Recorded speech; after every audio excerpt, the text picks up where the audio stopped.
안녕하세요. 사연 읽어주는 남녀입니다. 오늘도 와주셔서 감사드리며 그럼 오늘의 사연 바로 소개해드리겠습니다. 안녕하세요. 매일은 아니어도 잠이 오지 않는 밤이면 종종 이 채널에 찾아와 다른 사람들의 이야기를 듣곤 합니다. 듣다 보면 제가 겪은 속상한 일들도 그냥 그런 사람 사는 이야기겠거니 하는 생각이 들었어요. 오늘은 저의 이야기도 용기 내서 한번 들려드리고 싶습니다. 제 남편은 부모님을 일찍 여윈 청년이었지만 무척 성실했고 책임감이 강했으며 단정한 사람이었습니다. 신랑이 가족이 없는 것을 항상 미안해했지만 저의 친정도 그리 잘 사는 편은 아니었기 때문에 저는 오히려 시집살이 없어 좋다는 말로 위로하며 살았죠. 저희에겐 비빌 언덕도 의지할 가족도 없던 저희는 둘이서 부단한 노력을 하면서 살았습니다. 아이를 가지기 전에는 저도 공장이나 시장에 나가 하루하루 일당을 벌어 생활비에 보탰었고 남편 또한 직장에서 엄청난 노력을 했어요. 회사 퇴근한 후에는 아르바이트도 하면서 한 푼 한 푼 열심히 벌었습니다. 그렇게 둘이 이악 물고 산 결과 남편은 빠르게 승진했고 결과적으로 남들만큼 먹고 살 만한 환경이 되었어요. 동해의 작은 도시에 아파트도 하나 장만할 수 있었습니다. 그리고 아들을 셋 낳았는데 아이들이 생긴 후에는 우리 애들 모자라게 키우고 싶지 않아서 더 열심히 살았죠. 집에서 쓰는 물 한 방울, 휴지 한 장, 전기 아끼는 건 당연했고 옷도 가방도 몇 번 안 사봤습니다. 물론 애들한텐 다 해줬어요. 우리가 어린 시절에 누리지 못했던 것들 다 해주고 싶었거든요. 열심히 키워 세 아들을 모두 서울 4년제 대학교에 보냈고 세 녀석 모두 직장도 서울에 구해 각자의 구실을 잘 하면서 살아갔습니다. 그러다 나이가 차 결혼할 때가 되었는데 드라마에 나오는 것처럼 성대하진 않아도 남부럽지 않은 정도로는 해주고 싶어서 결혼 자금도 열심히 모아 결혼시켰어요. 첫째, 둘째까지 결혼시키고 늦둥이 셋째 아들이 결혼할 사람을 데려왔습니다. 지를 꼭 닮은 단아한 아가씨더군요. 나름 큰 회사에 다니는 형들과 다르게 대학교 교수를 준비하면서 시간제 강사로 일하고 있는 막내였지만 결혼식만큼은 형들에게 뒤처지지 않게 치러주었습니다. 셋째까지 결혼시키고 나니 만감이 교차했어요. 셋째 신혼여행 보낸 날 남편과 이런 얘기를 나눴어요. 그동안 애썼어. 뭐 나는 당신이 하는 거 옆에서 거둔 게 다죠. 그게 무엇보다 어려웠을 텐데. 그래서 말이야. 우리도 이제 우리 즐거움 찾아야지. 애들도 다 보냈으니까 나 퇴사하고 전국 여행 좀 해볼까? 우리 두 다리 튼튼할 때 놀아야지. 회사를 퇴사한다고요? 여행 다녀와서 뭐하고? 부동산 중개사 자격증 시험 준비하려고 제2의 인생 살아보는 거지. 역시 우리 남편은 다 계획이 있구나 기특해하면서 여행 계획을 짜던 중 청천벽력 같은 소식이 우리 부부에게 떨어졌습니다. 3년 전에 완치된 줄 알았던 남편의 갑상선암이 재발한 것이었죠.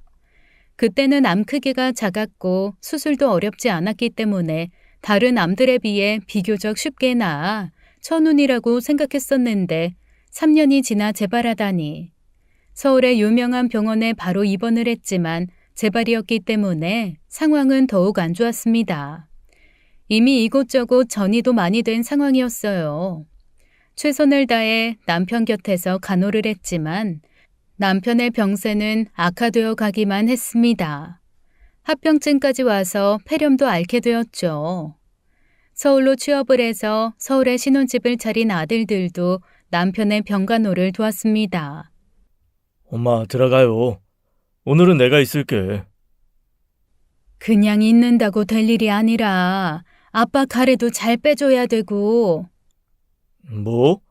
아이, 가래를 뭐 어떻게 빼? 그냥 엄마가 할게. 집에 가 있어. 에이, 왔는데 또 어떻게 그냥 가? 있을게요. 물론 자리만 지키는 게 다이긴 했어요. 큰아들도 둘째도 시간이 될 때마다 얼굴을 비췄지만 진짜 지극정성인 건 막내 아들이었습니다. 막내는 어디서 배워왔는지 가래 빼는 의료기구인 석션 사용법도 알아서 저 대신 남편의 가래도 열심히 빼주고 수시로 재서 전달해야 하는 혈압과 체온도 부지런히 해주더군요. 다른 두 아들이 들으면 서운할지 모르겠지만 막내가 올 때만 저는 마음 편히 남편 옆자리를 비우고 임시로 잡은 병원 근처의 방에 가서 밥도 먹고 씻고 또 조금이나마 잠도 잘 수 있었어요. 하지만 이런 정성이 부족했는지 아니면 운명이라는 건 정말 정해져 있는 건지 남편은 1년쯤 투병하다가 결국 세상을 떠났습니다. 험하고 각박한 세상, 오직 남편의 두꺼운 손 잡고 의지하면서 열심히 살았는데 그때는 정말 하늘이 무너지는 것 같더군요. 하지만 인생은 현실이었고 언제까지 슬픔에 잠겨 있을 수는 없었습니다. 이런저런 현실적 문제들이 제 눈앞에 있었으니까요. 하나하나가 돈인 장례 절차를 밟으면서 정신을 차렸고 새 아들과 함께 남편의 장례를 치렀습니다. 장례식장에는 정말 많은 사람들이 왔어요. 그리 바쁘게 살면서도 주변 사람들을 잘 챙긴 건지 생각보다도 더 많은 사람이 와서 남편의 죽음을 슬퍼해줬고 부조금도 꽤나 많이 들어왔습니다. 남편의 장례식 정산을 모두 치르고도 꽤 많은 돈이 남았어요. 장례식장에 와준 분들에게 인사치레 할 수 있는 돈들을 새 아들과 각각 나눠 가진 후에도 1,000단위의 돈이 남았습니다. 첫째 아들과 둘째 아들은 이것도 4등분해서 나눠 가지죠. 아빠 손님만 있는 거 아니잖아. 이것도 나눠 가지자는 의견이었지만 셋째 아들이 단호하게 말했습니다. 그래도 그건 좀 아닌 것 같아. 엄마가 가지고 계세요. 급히 써야 할 곳이 있을 수도 있고. 다른 두 아들은 못내 아쉬운 기색이었지만 결국 남은 돈은 제가 가지고 있게 되었어요. 그 후로 의논된 것은 저의 거처였습니다. 세 아들은 모두 저를 혼자 둘 수 없고 자기들이 데리고 살겠다는 의견을 보였습니다. 일단 엄마 혼자 지방에 사는 건 좀 아닌 것 같아. 요즘 세상이 아무리 좋아졌다고 해도 여자인 엄마 혼자 사는 건 좀 아니야. 우리가 모시는 게 좋을 것 같으니까 장남인 내가 모실게요. 결론적으로 저는 집을 팔고 아들들의 집에 있기로 했죠. 세 아들들은 엄마를 누가 모실 것이냐로 말을 나누기 시작했어요. 큰아들은 처음부터 그랬던 것처럼 장남인 자기가 모시겠다고 했습니다. 하지만 둘째 아들의 뜻도 너무 강력했죠. 큰형은 맞이라서 엄마 사랑 듬뿍 받고 자랐지. 막내도 늦둥이라서 엄마랑 추억도 많잖아. 나는 애매한 둘째라서 엄마랑 시간을 많이 못 보냈어. 둘째 딸만 서러운 게 아니라 둘째 아들도 서럽다고. 내가 모시고 싶은데 이 사람도 좋다고 했고 말이야. 그치? 둘째 아들의 질문에 둘째 며느리가 대답했습니다. 맞아요. 저는 친정어머니가 일찍 돌아가셔서 친구들이 엄마랑 뭐 하는 거 보면 너무 부러웠거든요. 지금이라도 어머님이랑 같이 엄마랑 못 해봤던 것들 하면서 살고 싶어요. 저희가 모실게요. 첫째 아들이 지지 않고 말했습니다. 마음 잘 알지. 그래도 부모님은 장남인 내가 모시는 게 맞는 것 같아. 이건 전통이고 관습이잖아. 내가 모실게. 그냥 자주 놀러와. 결국 저는 첫째 아들 집에서 살게 되었습니다. 그리고 거처에 대한 상의가 끝나자 셋째 아들이 조용히 와서 저에게 말하더군요. 엄마, 제가 형편이 안 돼서 모실 수 없어서 죄송해요. 마음 같아선 제가 모시고 싶은데. 아니다. 그 마음만으로도 충분해. 너는 얼른 자리 잡아서 니처랑 같이 애 잘 키울 생각이나 해. 엄마 걱정은 안 해도 된다. 셋째는 고개를 떨궜지만 제 마음만큼은 참 든든했어요. 그렇게 남편과의 오랜 피땀, 눈물, 추억, 행복이 묻어있는 동해의 아파트는 현금으로 남았고 저는 첫째 아들 집으로 가게 됐습니다.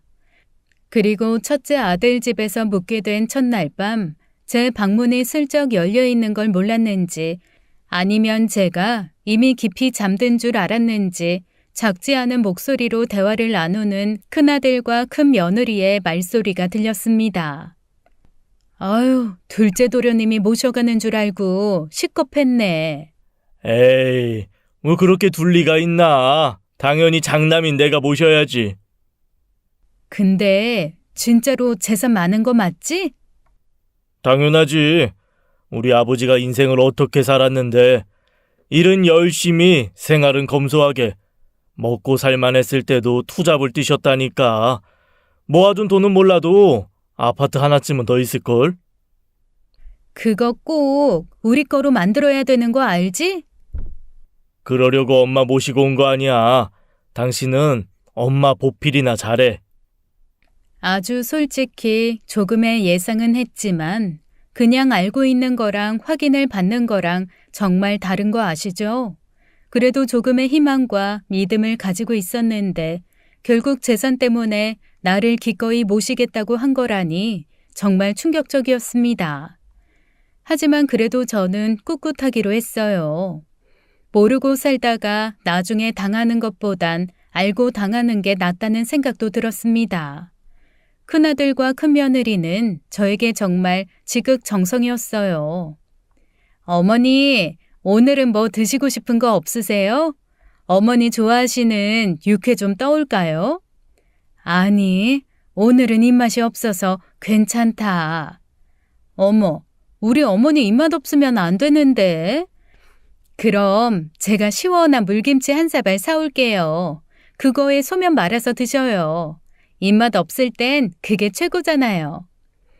제 손에 물 한 방울 안 묻히게 하는 건 물론이고 제 식사까지 꼼꼼하게 챙기는 큰며느리. 엄마, 이번 주말에 우리 어디 좀 나갈까? 엄마 꽃 좋아하잖아. 여기 어디 축제한다던데. 갑시다. 생전 같이 어디 놀러 간 적이 없는데 엄마 모시고 나들이 가겠다는 큰아들. 속내를 아는 저는 마음이 착잡했지만 그냥 즐기기로 했습니다. 그렇게 2주 정도 흘렀을까요? 큰아들이 거실 소파에 저를 앉혀놓고 말하더군요. 엄마, 저기. 무슨 말을 하는데 그렇게 뜸을 들여. 그냥 말해봐.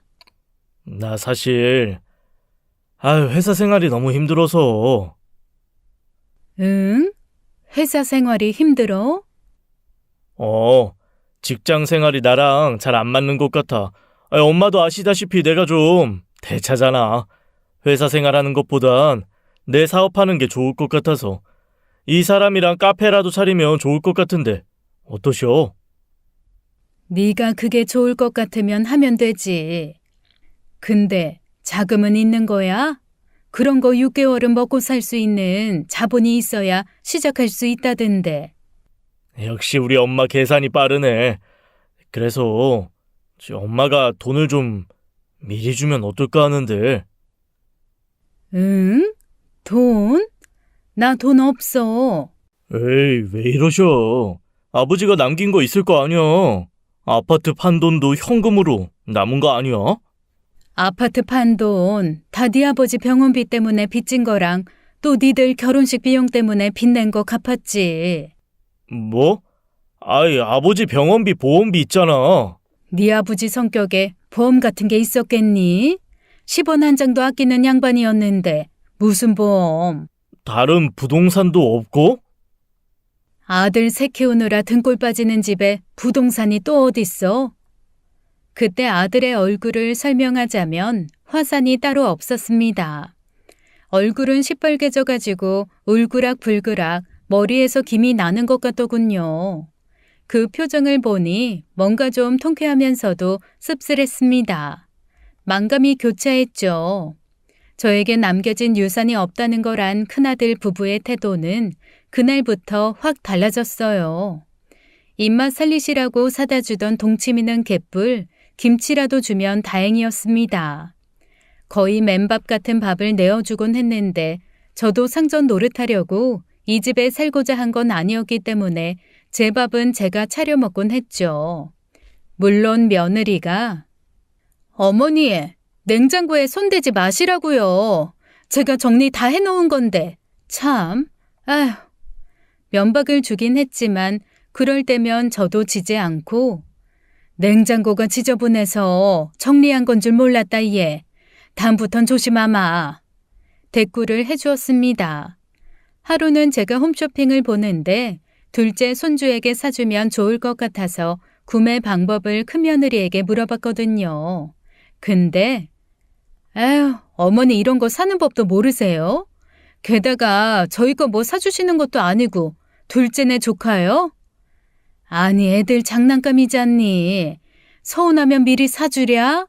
너네도 애기 낳으면 갖고 놀라고? 아휴, 됐어요. 애 없다고 면박 주시는 거예요? 아니 참, 돈도 없다는 양반이 뭘 사신다고 그래. 됐다. 나도 인터넷 검색할 줄 안다. 내가 알아서 사마. 옆에서 입을 삐죽이는 큰며느리를 두고 스마트폰으로 방법을 검색해서 구매를 해 둘째네 집에 장난감을 보냈습니다. 며칠 후 큰아들 집에서 산지 한 달쯤 되었을 때 둘째 아들에게 전화가 왔죠. 엄마, 무슨 선물을 다 보냈어. 아니 홈쇼핑 보는데 우리 손주 잘 가지고 놀 것 같아서. 어때? 마음에 든대? 할머니가 사준 거라고 신났지 뭐. 형이랑 산지 이제 한 달 정도 됐나? 잘 지내고 계셔? 이제 딱 한 달 되어가지.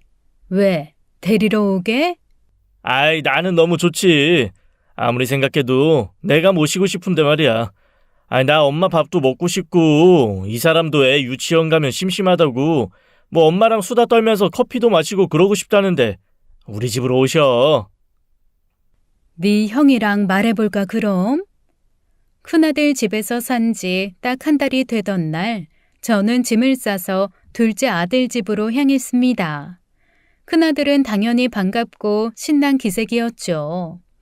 남겨줄 유산 하나 없는 엄마를 더 이상 모시지 않아도 되니까 말이에요. 반면 둘째 아들은 눈물을 글썽이면서 저를 반겨주었습니다. 서러운 둘째라서 엄마 손과 엄마 품이 그립다던 말이 거짓은 아니었는지 제가 집에 오자마자 이런 부탁을 했죠. 엄마, 어렸을 때 큰형 소풍 가면 싸줬던 김밥 있잖아. 그날 내 도시락도 김밥이었는데 기억나? 나 그게 너무 먹고 싶어. 큰애랑 둘째가 아직 초등학생이었을 때 큰애 때까지는 소풍김밥을 직접 싸주었었거든요. 둘째가 소풍 다닐 즈음엔 전국에 김밥 체인점이 많이 생겨서 김밥을 사서 도시락에 넣어주곤 했었는데 그게 영 마음에 남은 모양이었습니다. 듣고 보니 미안한 마음이 들어서 재료를 사와서 김밥을 싸주겠다고 했어요. 그러자 둘째 며느리가 냉큼 말하더군요. 어머니, 그럼 저랑 같이 장 보러 가요. 저 엄마 손잡고 마트 가서 시식도 하고 장도 보는 게 소원이었어요. 친정 어머님이 일찍 돌아가셔서 친정 아버지 손에 길러졌다는 며느리가 성격 좋게 달라붙었습니다. 저도 기쁜 마음으로 함께 마트에 갔죠. 함께 장을 보는 건 즐거웠어요. 아들 셋만 키우느라 큰 장을 볼 때면 막내가 짐꾼으로 오기나 했지 이렇게 하하호호 수다 떨면서 장을 보는 건 저도 처음이었습니다. 애아빠가 어머님 제육볶음도 엄청 좋아해요. 나중에 저도 레시피 알려주세요, 어머님. 딸이 있었다면 딱 이런 느낌이었겠구나. 살가운 며느리가 너무 예뻐 보였습니다. 이런 생활이라면 둘째 아들 집에서 계속 머물러도 좋겠다는 생각이 들었죠. 문제는 저한테 장난감 방을 빼앗긴 손주였습니다. 제가 이 집에 들어오기 전까지 손주에게는 원래 공부방과 장난감 방 2개가 있었는데 하나를 고스란히 할머니한테 빼앗기고 만 거죠. 미안한 마음에 저도 수중에 있는 돈으로 장난감을 몇 개 사주었지만 한 번 토라진 마음은 되돌리기 어려웠습니다. 한 번씩 미운 말을 할 때마다 저는 오히려 달래느라 바빴는데 둘째 며느리가 호되게 혼을 내더군요. 너 어디서 그게 할머니한테 버르장머리 없는 말버릇이야? 엄마가 그렇게 가르쳤어? 얼른 할머니 죄송합니다 해. 그러면 저는 또 울면서 안기는 손주를 토닥였죠. 사이좋은 여느 집과 다르지 않은 날들이 이어졌습니다. 그렇게 보름 정도 흘렀을까요? 죽은 남편의 사구제가 찾아왔습니다. 거하게 제사를 지낼 건 아니었지만 새아들과 저는 모여서 남편의 납골당을 찾아 인사를 하고 가족끼리 밥을 먹으러 갔죠. 새아들이 나누는 대화의 화제는 사업이었습니다. 시간 강사를 하면서 교수 자리 준비를 하고 있는 막내 아들은 당연히 대화에서 제외되었고 첫째 아들이 운을 띄웠죠. 나는 카페나 하나 하고 싶었는데 망했다. 차리려면 10년은 더 돈을 모아야 될 듯. 형이 뭔 카페? 커피랑 안 어울리니까 그냥 회사나 곱게 다녀. 뭐? 이 자식이 형한테 못하는 말이 없네. 너는 회사 계속 다닐 거야? 아니, 나는 내 IT 기업 차릴 거야. 지금은 일 배우는 단계지. 뭐 초석을 쌓는 중. 사업은 뭐 땅 파서 하냐? 자금은 어디서 나는데? 나중에 엄마가 남겨주는 걸로 해야지. 그쯤 낼 수 있게 열심히 배우고. 무슨 소리야? 엄마 돈 없어. 에이, 말도 안 되는 소리. 아빠가 인생을 어떻게 살았는데 엄마가 돈이 없어. 내가 다 확인했다. 허물켜지 말고 정신 차려 임마. 아무리 뇌 빼고 말하는 형제지간이라지만 당사자인 지들의 엄마인 내가 앞에 버젓이 있는데 유산이 어쩌고 저쩌고 하는 대화를 나누다니. 또 한 번 충격적인 실망감이 물밀듯 들어와 가슴을 채웠습니다. 그때 내내 조용하던 막내 아들이 형들에게 한마디 하더군요. 형들 엄마 앞에서 지금 무슨 말 하는 거야? 말이면 다야? 빨리 죄송하다고 하고 밥이나 먹어. 더 할 말이 남은 듯 입을 여는 막내 아들의 손을 저는 꽉 쥐고 고개를 저었습니다. 입을 다물라는 뜻이었죠. 그날 둘째네 집으로 돌아온 저는 촉으로 느낄 수 있었어요. 앞으로는 대우가 많이 다를 것이라는 걸요. 첫째네 집에서 그랬듯 둘째네도 결국은 나중에 유산을 차지하고 싶어서 나를 모시려고 했다는 걸 아까의 대화에서 알아챌 수 있었습니다. 어머니의 정이 어쩌고 저쩌고 하는 말에 잠시나마 넘어간 제가 바보였어요. 하지만 어떤 어미가 자식들의 그런 말에 넘어가지 않을 수가 있겠어요. 둘째 아들은 저에게 진지하게 물어오더군요. 엄마, 진짜 돈 없어요? 아빠가 남긴 거 하나도 없어? 아까 들었다시피 없어. 왜 없어? 아빠 연봉이나 투잡했던 거 생각하면 한참은 있어야 되는데 혹시 주식으로 갖고 있는 거야? 네 아빠가 그런 변수로 사는 거 봤니? 없다. 아닌데. 내가 계산을 했는데 아빠 퇴직금만 해도 없을 리가 없는데 아파트 판 거는 엄마 앞으로 된 보험금은 보험 내 앞으로 된 거 없어. 조회해봐라. 있는지. 아빠 퇴직금이랑 아파트 판 돈은 니들 빚 갚는 데 다 썼어. 그 시골 마을 아파트가 팔려봤자 얼마에 팔렸겠니? 그래서 엄마 지금 돈 없어? 나한테 남겨줄 돈도? 남은 돈 부조금 정산하고 남은 것밖에 없어. 그것도 내 장례식 때 쓰려고 묶어뒀어.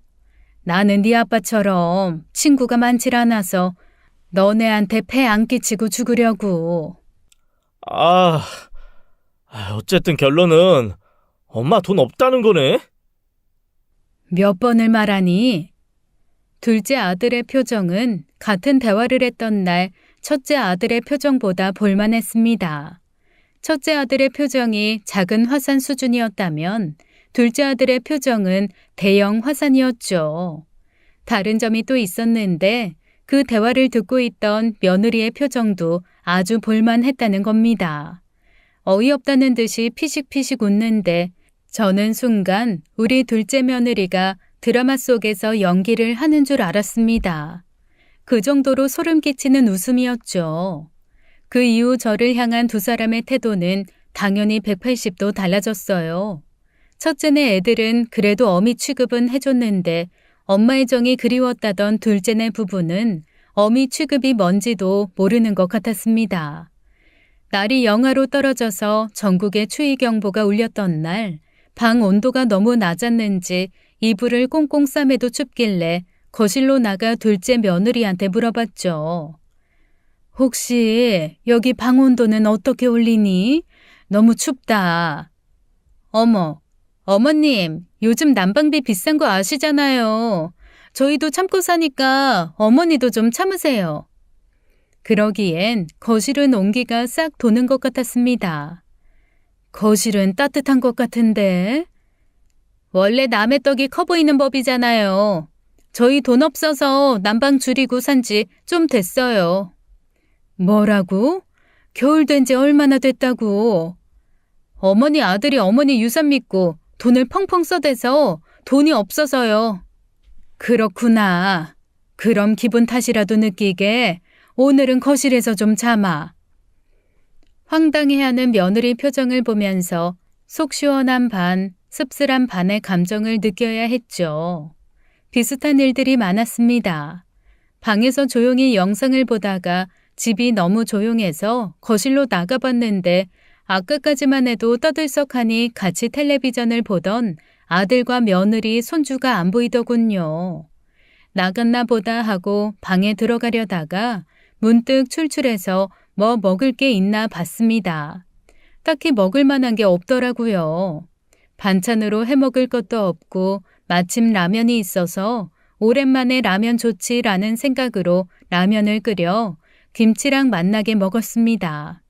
아직 삶이 어려웠던 신혼 때 남편이랑 둘 다 일하고 오면 지쳐서 밥해 먹을 엄두가 안 나 라면 2개 끓여 계란 하나 탁 풀어 계란 노른자를 서로에게 양보하던 때가 떠오르더라고요. 나쁘지 않은 식사였다 생각하면서 라면 끓인 냄비를 씻고 있는데 요란스러운 소리와 함께 현관문이 열리더군요. 둘째 아들 부부와 손주였습니다. 세 사람은 하하호호 소란스럽게 웃으면서 집으로 들어오다가 저를 발견했어요.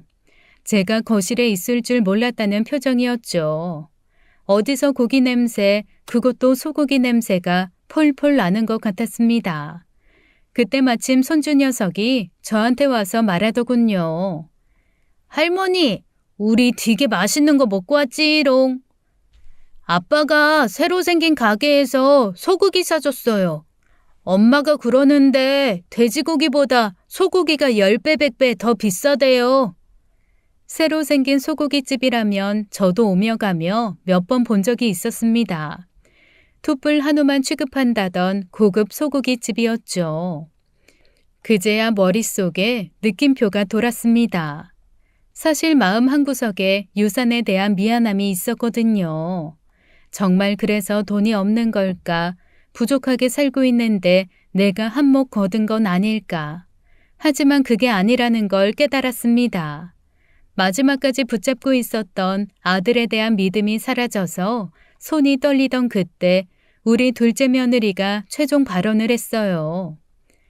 어머니, 라면 끓여 드셨어요? 저 이거 냄새 나는 거 싫어서 집에서 잘 끓이지도 않는데 거실 문 좀 열고 드시지. 지금까지도 많이 참은 건 아니었지만 더더욱 참으면 안 되겠다는 생각이 들었습니다. 아무리 내가 남겨줄 유산이 없다고 해도 그렇지 알바 한 번 안 해도 되게끔 키워온 게 있는데 그걸 이런 식으로 갚다니 너무 괘씸했죠. 앞으로는 절대 당하고 살지 않겠다는 마음이 들었습니다. 그래서 그 다음부터는 모든 걸 제 손으로 직접 했어요. 원래도 제 손으로 대부분 했지만 더더욱 제가 다 했죠. 내 빨래도 내 밥 차려 먹기도 며느리한테 손도 못 대게 하고 제가 직접 했어요. 반찬 같은 것도 수중에 있는 돈으로 장을 봐서 해먹었는데 그걸 본 둘째 아들놈이 이딴 소리를 하더군요. 그래요. 엄마, 밥값은 하셔야지. 뭐라고 임마? 재워드리고 모시는 밥값 말이에요. 역시 우리 엄마는 요리는 잘해. 그거 나 먹으려고 만든 거다. 네 먹이려고 만든 거 아니야. 에이, 서운하게 왜 이러셔? 내가 이걸 밥값으로 퉁쳐주는 거잖아, 엄마. 안 그러면 한 달 생활비 조금씩 주시든가. 근데 엄마 돈 없잖아. 그렇게 따지면 여태 입히고 재워주고 한 돈 다 계산해서 내놔라. 네 키워준 값, 대학교 등록금 다 계산해서 내놔. 또 안 그래도 저를 미워하던 손주 새끼는 자기를 혼내는 엄마가 없자 더 막무가내였습니다. 툭하면 제 방에 들어와서 할머니 싫어. 여기 내 방이야. 그래, 그건 할머니가 미안해. 할머니 나가면 네 장난감 방 다시 해. 싫어. 이미 할머니 냄새 나잖아. 하루하루가 막장 드라마였습니다. 그러던 어느 날 영하 15도라면서 강추위에 조심하라는 경보 문자가 온 날 둘째 며느리가 제 방 문을 벌컥 열고 말하더군요. 어머니, 잠시 좀 나가주셔야겠어요. 뭐? 이 추위에? 어디로? 왜?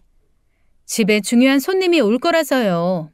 근데 어머님 계시면 다 같이 불편하니까 좀 나가 있어 주세요.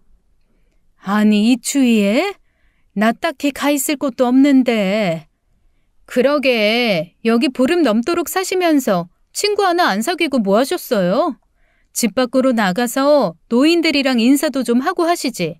아유, 어쨌든 나가주세요. 아니, 그니까 어디로? 아, 그것도 제가 알려드려야 하는 거예요? 제 차에 가 계실래요? 네 차 고장난 거 아니니? 난방도 안 되는데 어떻게 있으라고. 근데 뭐 잠깐 있는 건 괜찮을 것 같은데요? 얼어 죽겠다 얘. 나는 못 나간다. 여기 방에 조용히 있을 테니까 그렇게 알아. 아니, 어머님이 있으면 불편하다고요. 여기 이불 드릴 테니까 제 차에 가 계세요. 자, 제가 데려다 드릴게요. 일어나세요. 겉옷 입으시고.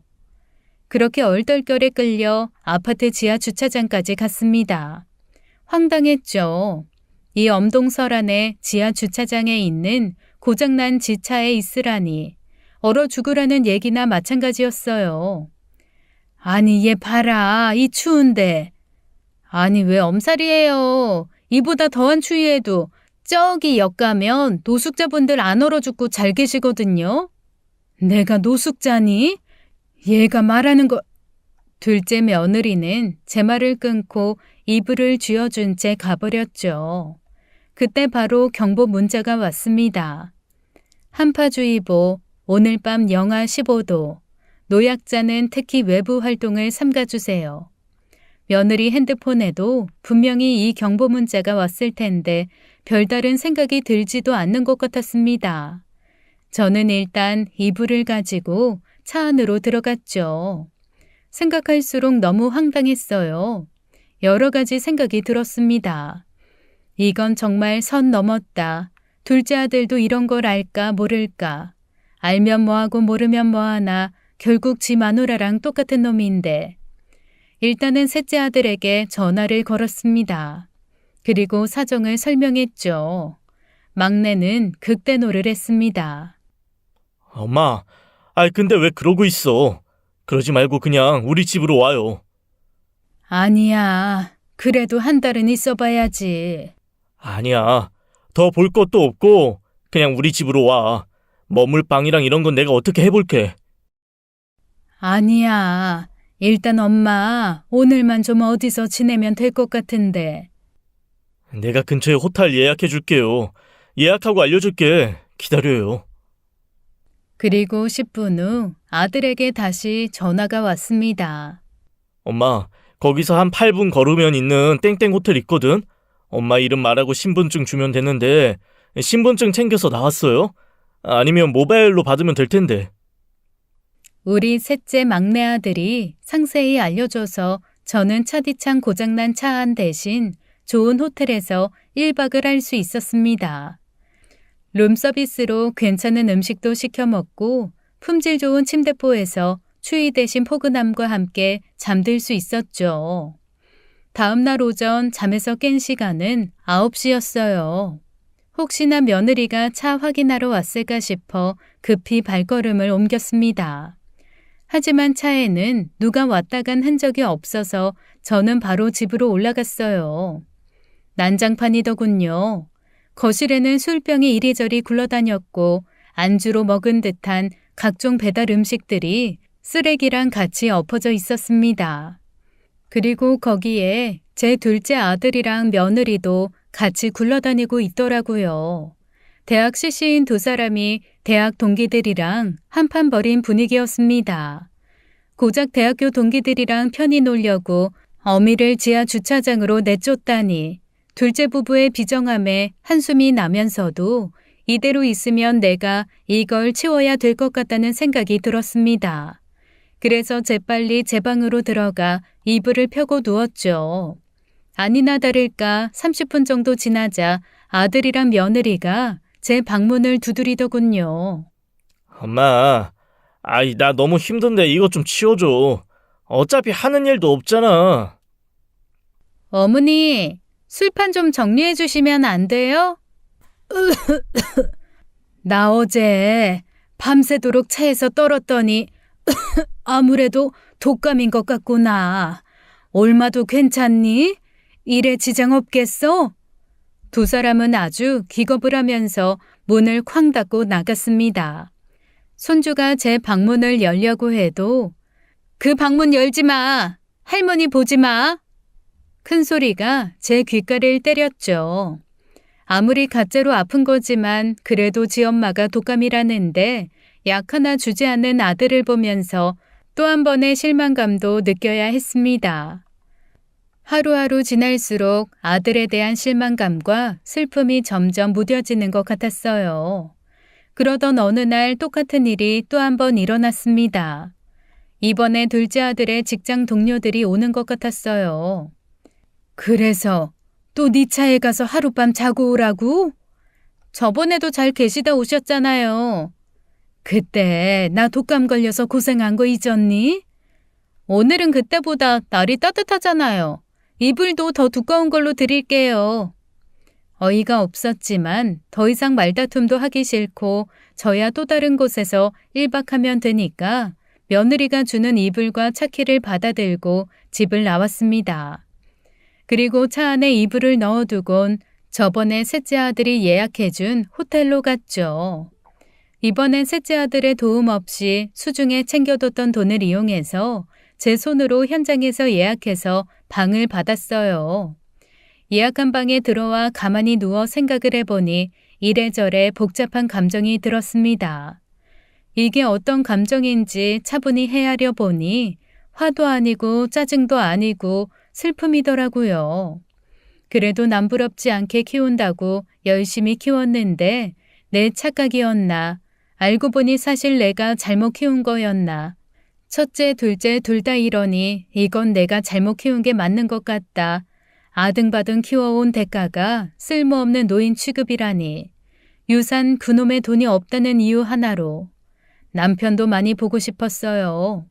되묻고 싶었죠. 우리가 애들 잘못 키운 걸까요? 이런저런 생각을 하고 있는데 귀신같이 막내 아들에게 전화가 왔습니다. 아무 일 없는 것처럼 전화를 받았는데 셋째는 뜻밖의 얘기를 꺼냈어요. 엄마, 곧 환갑이잖아요.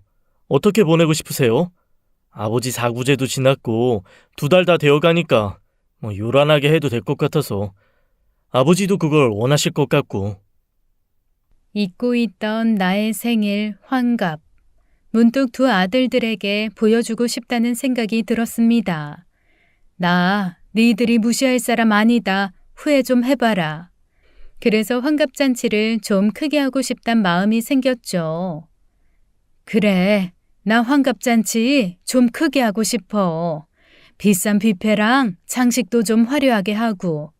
남들 보란 듯이 좀 크게 하고 싶어 나도. 셋째 아들은 알았다면서 다 자기가 준비하겠다는 말을 하곤 전화를 끊었습니다. 다음 날 아침 집은 저번과 마찬가지로 엉망이었고 저는 그때처럼 또 감기에 걸린 행세를 하며 방 밖으로 나가지 않았어요. 그리고 며칠이 흘러 드디어 저의 환갑날이 되었습니다. 큰아들, 둘째 아들은 제 환갑인 것도 몰랐는지 까먹었는지 아무튼 셋째가 연락해서 날짜랑 장소를 알려주자 그때야 허둥지둥 챙기는 것 같더라고요. 물론 진심도 아니었을 겁니다. 셋째가 보내준 한복을 입고 둘째 차를 타고 환갑잔치 장소에 갔는데 제가 얘기한 대로 아주 화려했어요. 셋째가 신경을 아주 많이 쓴 느낌이었어요. 좋아하는 저를 보면서 뿌듯한 표정을 짓는 셋째와 달리 형 두 놈의 표정은 가관이었습니다.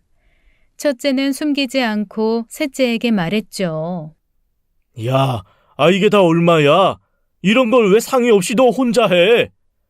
둘째도 지지 않고 말했습니다.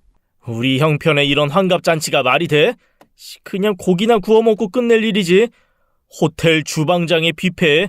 야, 저 쓸데없는 화환은 뭔데? 이게 다 얼마야? 돈 네가 다 낼 거야?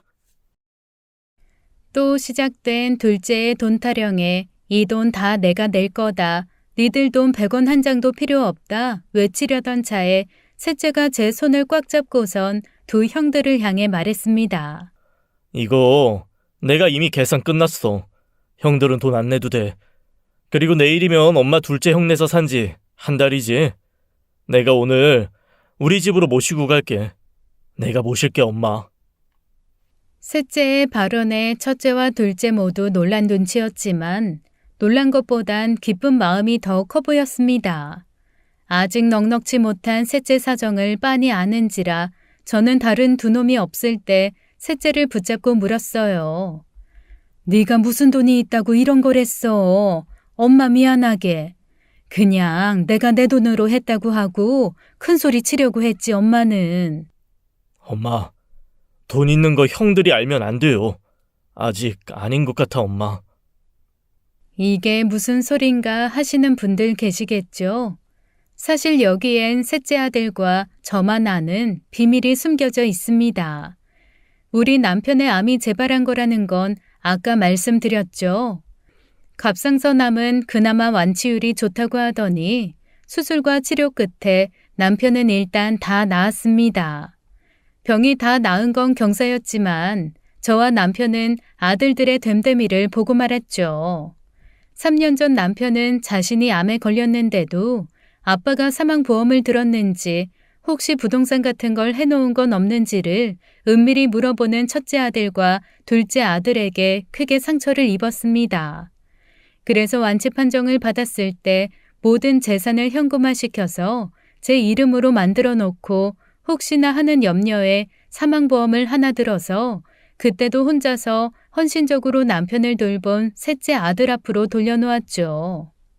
그리고 불행히도 3년이 지난 지금 남편은 결국 암이 재발 및 전이 돼서 세상을 떠났고 애초에 돈이 다 저에게 있었기 때문에 남길 유산도 무엇도 없던 겁니다. 아파트 판돈 역시 남편 병원비를 제외하곤 모두 제 통장에 있고요. 남편 사망보험금은 지금 셋째 아들 명의의 통장에 있습니다. 지금 1억이라는 큰 돈인데 이 녀석은 아빠의 목숨값을 자기가 어떻게 쓰냐고 했어요. 때가 되면 엄마에게 모두 주겠다면서 어려운 형편에도 그 돈을 한 푼 안 쓰고 있는 거예요. 위에 두 형들과는 너무 비교되는 아들이죠. 첫째 아들과 둘째 아들을 보면서 내가 자식 농사를 잘못 지었구나 하고 땅을 치다가도 마음의 위안을 얻을 수 있는 유일한 이유가 바로 이 셋째 아들 녀석 덕분이었던 겁니다. 아무튼 저는 그렇게 환갑잔치를 마무리하고 그 길로 바로 셋째 아들 차를 타고 셋째네 집에서 머물렀어요. 그동안 첫째나 둘째 아들 집에서 머물렀던 것과는 다르게 셋째 아들 집에서는 집이 조금 좁고 불편했을지언정 마음만은 정말 편했습니다. 누군가는 셋째 아들은 유산이 있다는 걸 알아서 그런 거 아니냐라고 하시겠지만 그런 이유가 절대 아닌 걸 어미인 저는 알아요. 며느리랑 같이 따순밥 해먹으면서 유치원 다니는 손주 녀석 데리러 유치원에 같이 가기도 하고 교수 준비하느라 바쁜 셋째 아들 녀석 대신 며느리랑 저랑 손주랑 셋이 놀이동산도 가고 하면서 즐거운 날들을 보냈죠. 그렇게 셋째 아들 집에서도 한 달의 시간이 흘렀습니다. 한 달이 되던 날 막내랑 막내 며느리를 앉혀두고 얘기를 했죠. 여기서도 딱 한 달 됐으니까 이제 가려고 한다. 엄마, 그냥 저희랑 살아요. 아빠가 말한 그 한 달 살기 이제 의미 없잖아요. 그치. 근데 다른 약속들이 또 있으니까 그것도 지켜보려고. 엄마 마음이 전 그렇다면 어쩔 수 없죠. 건강하게 잘 지내다 오셔야 돼요. 돌아올 땐 니네 집 근처에 작은 방 하나 얻으려고. 그때는 진짜로 같이 편하게 살자. 이왕 가는 거 엄마 하고 싶은 거 다 하고 와요. 그리고 첫째, 둘째 아들들에게도 긴 여행을 할 거라고 말했습니다. 이 녀석들은 무슨 돈으로를 먼저부터군요. 막내가 돈 내줄 거라고 하니까 아주 어이없어 했습니다. 걔는 집 얻고 살기도 바쁜 거 아니었어? 아니면 나중을 위한 투자하는 건가? 야, 해봤자 나올 먼지도 없다.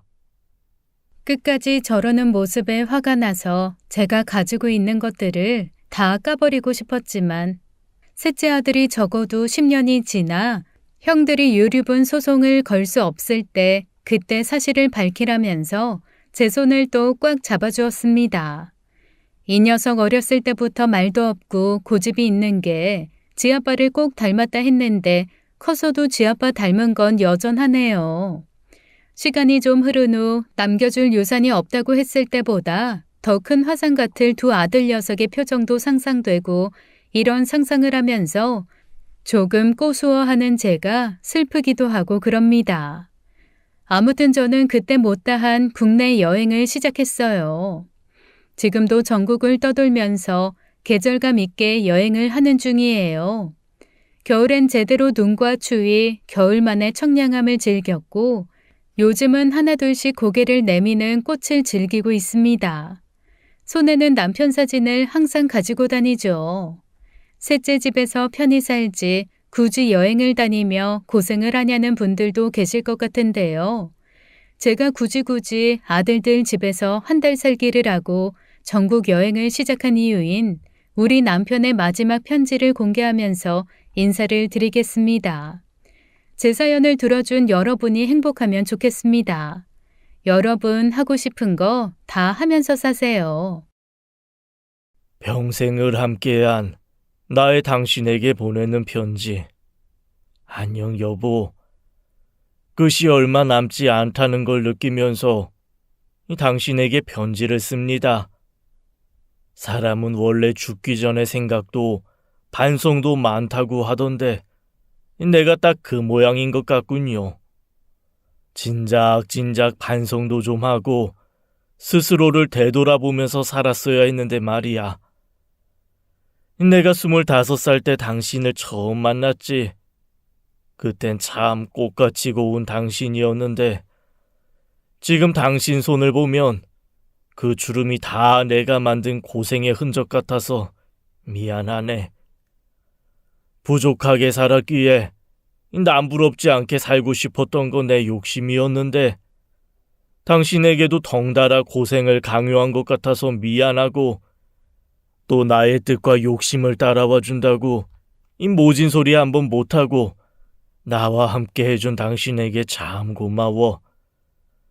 지금 생각하면 당신을 고생시킨 기억밖에 없어서 조금쯤은 누리고 싶었던 것, 하고 싶었던 것들 정말 조금은 하면서 살면 어땠을까 하는 생각이 드네.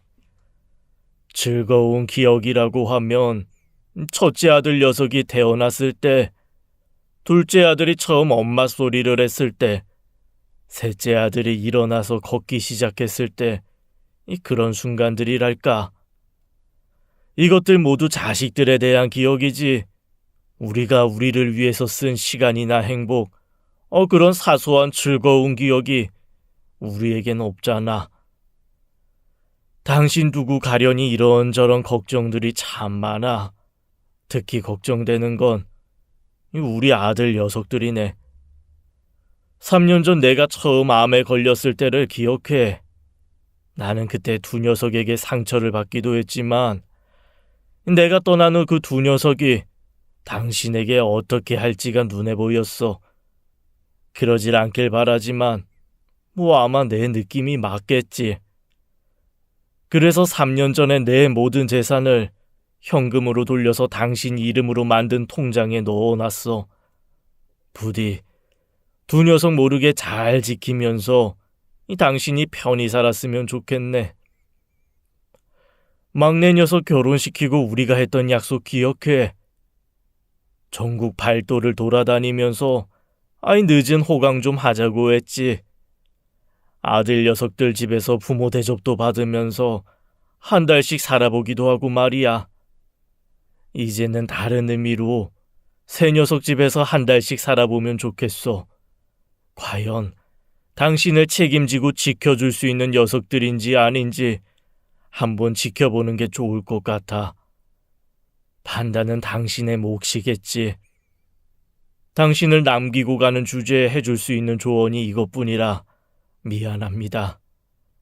그리고 말이야, 나를 너무 슬프게 기억하지 말고 가여워하지도 마라. 계속 당신 옆에 있다고 생각해. 그리고 이제라도 당신 좋은 거 하고 살아.